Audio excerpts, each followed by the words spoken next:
Are you looking for an athletic scholarship? You're in the right place. This is the Recruit Me Athletic Scholarship Podcast, the longest-running podcast on recruiting and athletic scholarships. We're here to help your family navigate the recruiting road all the way to an athletic scholarship. He's a recruiting expert and a dad of 2 college athletes. He has a wealth of experience to share. Here's Recruit Me CEO, Brent Hanks. Welcome to episode 462 of the Athletic Scholarship Podcast. How not to get under-recruited or over-recruited. The Athletic Scholarship Podcast is the world's longest-running athletic recruiting education podcast, giving you a weekly 15-minute episode with recruiting advice and tips from me, the owner of Recruit Me, LLC, and the father of 2 college student athletes. Like the introduction said, my name is Brent Hanks. You also get information from many guests on interviews. The Athletic Scholarship Podcast is just one of many free and inexpensive recruiting resources to help you save time, money, and stress as you, the student athlete, and your family navigate the recruiting journey. Recruit Me gives you the free Recruiting Power Pack, a free monthly newsletter, free answers to recruiting questions just by emailing me at brent@recruit-me.com. The cornerstone to Recruit Me is the Recruit Me 3.0 Athletic Scholarship System. It includes a 200-plus page step-by-step manual, workbook, and worksheets to guide you through the DIY recruiting journey. The Recruit Me 3.0 system is only $39, and you can get access on the recruit-me.com website. Go there now or right after you listen to this episode. Today's episode's title is a little confusing. Most of you will understand the under-recruited part. You may be one that is getting under-recruited, or you probably know some student athletes that are or were under-recruited.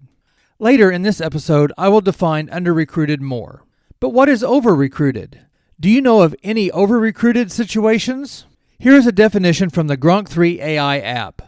Over-recruitment in college sports typically refers to a situation where an athlete is being recruited by more programs than they can or should pursue, often leading to a complex decision-making process. That is a good definition, but I also see other possible definitions. One rendition might be when colleges recruit an athlete to a marginally higher level than the athlete might be able to compete in, or to a program that really doesn't fit their style of play for the athlete. A second rendition might be when an athlete only or mainly has too high of a level teams on their list, and only have eyes for D1 Power 4 conference programs. If you have listened to some of the Athletic Scholarship Podcast past episodes, you probably know that my older son Parker pitched for the Northwestern University Wildcats, a Big Ten Conference member and an NCAA Division I level program. Now luckily, Parker had stretch programs on his list, like Arkansas and Oklahoma State. He also had Division I mid-majors like St. Louis U, Oral Roberts, Missouri State, and other Power 4 Division Is that he thought he could fit in well with, like Missouri, Kansas, and eventually Northwestern. He also had some upper-level NCAA Division II programs and one upper-level NCAA Division III school on his list. Parker's recruitment started the end of his summer between his sophomore and his junior year of high school back in 2026. We as a family didn't know how recruiting worked, but as his junior year started, he got invited to an official visit at a top 10 NCAA Division II team in Texas. The connection was a brother of a high school coach that was the pitching coach for that college. After an offer to play and for a scholarship, we, which is Parker and I, realized during the 13-hour drive home what his potential level of play might be, and we began to develop his parameters list and some colleges on a college school list. Because we really didn't understand the recruiting at the time, that was before I knew about Recruit Me, we didn't have a large list of schools on Parker's list. Also, his parameters kept him looking at schools within a specific travel range. So Parker's example of being over-recruited came from his connection with Arkansas. Parker contacted Arkansas, and the recruiting coordinator and assistant coach started to exchange with Parker. They came to watch Parker pitch in a high school game, and on an official visit, Parker, Sutton, and I attended an Alabama-Arkansas football game. Another unofficial visit got us to an LSU-Arkansas baseball game that included a campus visit and a meeting with the Arkansas head coach and pitching coach. And Parker got to travel to a prospect camp on the Arkansas campus. After all of these contacts and events, and most importantly some research on Arkansas and its baseball program, we determined that Arkansas would be a big stretch. Research showed that they over-recruit. Sometimes they recruit approximately 15 players per recruiting class, and only 2 or 3 make the spring roster. Not only was the situation over-recruiting for Parker at Arkansas because of the number of recruits, but we felt his talent level didn't match their level of play, since the Razorbacks are traditionally a nationally ranked team. Back then, there was no transfer portal, so making a choice could have cost him eligibility back then. Now, I am not saying not to reach out and get recruited by stretch programs. As a matter of fact, you should have 2 or 3 stretches on your college school list. Some of Parker's best memories and experiences came from the Arkansas experience. Just don't put all your eggs in one basket by only looking at stretch programs. Especially now, again with the transfer portal, it is important to get game action. That can help you to move up to what was a stretch as a high school recruit. And maybe now those programs are on your level now that you have 2 years under your belt and you are bigger and stronger 2 years later. Parker's parameters and building a varied level school list led him to his right fit choice, both academically and athletically at Northwestern. Another over-recruitment example I have was a friend of mine's son as a basketball player. The son is 6'7" and has good shooting, passing, and ball handling skills. He was not super physically strong and fast as a high schooler, but played the game to his strengths. I do not tell high schoolers what level I feel that they are, because I believe that is for them and their family to figure out. Well, as a junior, this player was getting attention from D1 mid-majors and D1 upper-level Power 4 conference teams. The player and his family got to visit Auburn.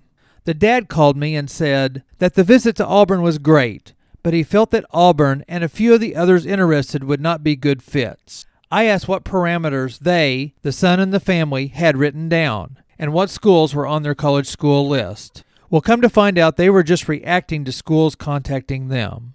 Even if you are getting attention from prestigious or high-level programs, they get you that wow response when people or social media acknowledge you in an excited way.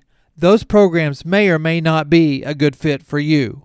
Size, location, cost, academics, and the level of play may not match your wants and needs. Like with Parker, I encourage you to take unofficial and official visits to these schools. Go to a game or have a dinner on their dime. As a matter of fact, I wish that we would have pursued more visits from other colleges. Going back to the basketball recruit, I, as a voice of Recruit Me, suggested that the player should be contacting colleges that he wanted to go to that fit his level and style of play and academics. He ended up landing at an NCAA Division I mid-major and has played for the last 3 years in most of the games as a big shooting forward. This student athlete and his family got over-recruited early because of his potential upside, and they were just responding to coaches' inquiries without a lot of structure and research. Once they took more control of the student-athlete's recruitment, they got more focused and hit the mark with their right fit choice. Those are just 2 examples of what I can define as over-recruiting, but both didn't really fit the AI definition. If you're an athlete that fits under the AI over-recruited definition by getting so much pressure that you feel anxiety and feel overwhelmed, then the Recruit Me 3.0 athletic scholarship system can help you organize your recruitment and walk you through the parameters worksheet, the college school list worksheet, and the college research worksheet, plus how to write a great introductory email, develop your player profile, and build your own recruiting questionnaire. And then it can help you with the how and when to contact coaches that you want to hear back from. Gronk 3's AI response to under-recruited was this: an athlete receives limited or no attention from college coaches and recruiters during the recruitment process, despite having the talent, skills, or potential to compete at the collegiate level. Gronk 3 lists various reasons for the potential student athlete to get under-recruited. Reasons like lack of exposure, late development, overlooked talent, positional or sport-specific factors, and external factors. The AI source said lack of exposure may come from an athlete attending a small high school or being in a rural area or a region that is not heavily scouted by college programs. Late development says the athlete may have developed their skills or physical attributes later than their peers, missing early recruiting windows. Overlooked talent states that coaches may prioritize more high-profile recruits or fail to recognize the athlete's profile due to the limited game footage or stats. An under-recruited reason may be positional or sport-specific factors. Certain positions or sports may have less recruiting competition, causing some athletes to fly under the radar. And external factors like limited access to travel teams, showcases or camps, or financial constraints that prevent participation in high-visibility events. Gronk 3 goes on to state that under-recruited athletes often go unnoticed by major programs like Division I schools and may end up at smaller schools, walk-on programs, or not get recruited at all despite having the ability to succeed at higher levels. A player may stand out at their high school, but receive few scholarship offers due to playing in less competitive leagues and lacking connections to recruiters. RecruitMe feels that most people think of athletes getting recruited only pertains to how it happens at high-level NCAA Division I schools. There are so many potential student athletes that fit all of the other levels other than the NCAA Division I. There is NCAA Division II, NCAA Division III, NAIA, and junior college. And there are also levels within each level. RecruitMe feels many of the non-recruited or under-recruited athletes are caused because they are looking too high, especially early in high school.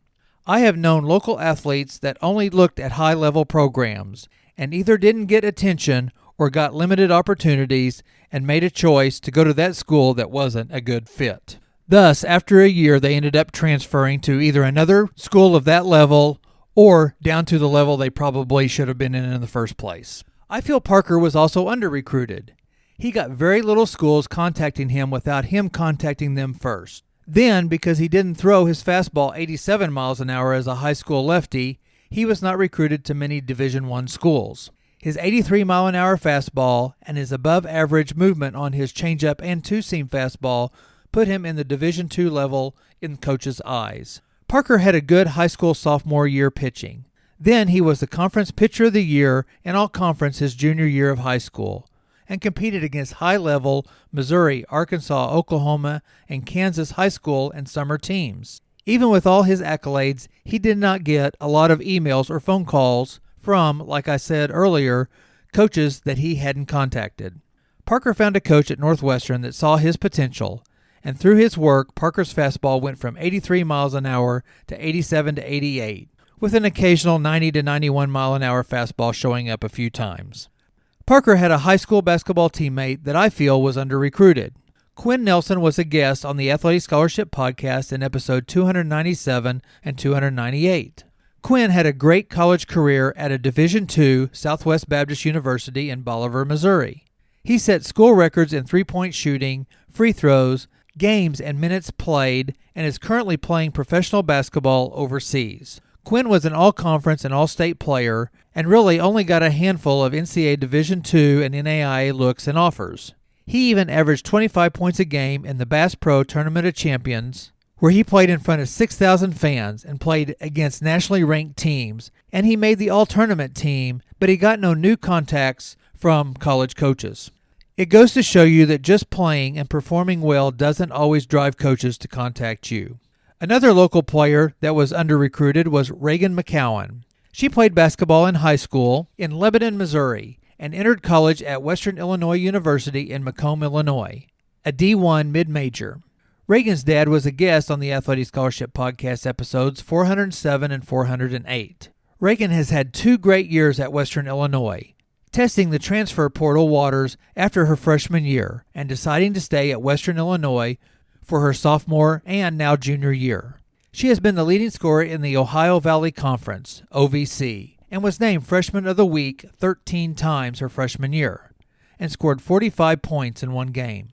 Her sophomore year was very good also, posting a 47-point game, and she was named the OVC Player of the Year, Honorable Mention All-American, and Mid-Major Player of the Year. She set a school record for single-season scoring with 912 points her sophomore year at Western Illinois. I think Western Illinois got a great deal. One reason I got into the recruiting education business was that I saw many local student athletes that I felt could play their sport in college, but didn't get recruited, or that were only locked in on schools and levels too high for their abilities out of high school. Southwest Missouri is not a recruiting hotbed, but there are many great athletes that, if they want to, can play a sport somewhere. Recruit Me can help you to answer the when to start, the how to start, and the what to do recruiting questions that most everyone has, and that sometimes keeps athletes from pursuing another 4 years. I've seen student athletes in high school not pursue colleges because no one came to watch them or contacted them. They thought, if I'm good enough, the college coaches will find me, which is myth number 1 of the 10 myths about athletic scholarships that are found in the Recruit Me 3.0 system on the recruit-me.com website. You can get the Recruit Me 3.0 system for only $39. You get a 200-plus page manual, workbook, and worksheets that guide you through your own DIY recruiting journey. There is a saying in recruiting that you can't get recruited if coaches don't know who you are. Recruit Me teaches you to get yourself on a coach's radar and to get on the right radars so that you can get the right fit experience. The Recruit Me 3.0 system will help you to work through getting both over-recruited and under-recruited. Please like and share the Athletic Scholarship Podcast. And join me next week for the world's longest-running athletic recruiting education podcast. Thank you for listening, and I'll see you next week.